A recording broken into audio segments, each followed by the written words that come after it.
চলো আজকে আমরা ফুটবল খেলোয়াড় যে কবিতাটি রয়েছে সেই কবিতাটি কে লিখেছেন আমরা জানি জসিমউদ্দিন, অর্থাৎ আমাদের পল্লী কবি জসিমউদ্দিন এই কবিতাটি লিখেছেন। চলো আজকে আমরা প্রথমেই আমাদের এই ফুটবল খেলোয়াড় কবিতাটির কবি পরিচিতি পড়ে নিই।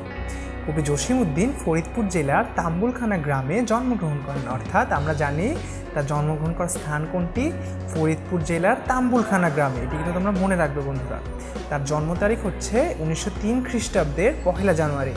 এটিও কিন্তু বন্ধুরা পরীক্ষায় আসতে পারে, তোমরা কিন্তু এটিও মনে রাখবে।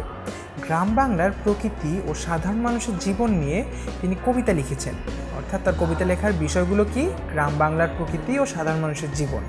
তার কবিতায় পল্লী জীবন বেশি উঠে এসেছে বলে তিনি পল্লী কবি নামে নামে খ্যাত হয়েছেন, অর্থাৎ কবি জসিমউদ্দিন আমরা জানি কি নামে খ্যাত হয়েছেন? পল্লী কবি নামে। পরীক্ষা যদি আসে পল্লী কবি কে, তোমরা কিন্তু অবশ্যই উত্তর দিবে পল্লী কবি হচ্ছে জসিমউদ্দিন। তারপরে দেখো, তবে জসিমউদ্দিনের ছোটদের জন্য অনেক সুন্দর কবিতা ও গদ্য রচনা করেছেন। তার লেখা ভ্রমণ কাহিনী ও আত্মজীবনী অত্যন্ত সুন্দর।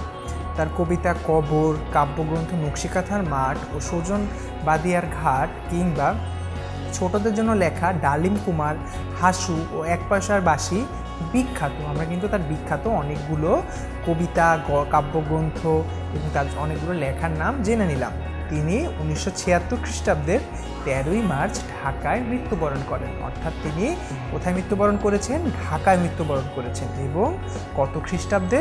1976 খ্রিস্টাব্দের 13ই মার্চ তিনি ঢাকায় আমাদের পল্লী কবি জসিমউদ্দিন মৃত্যুবরণ করেন।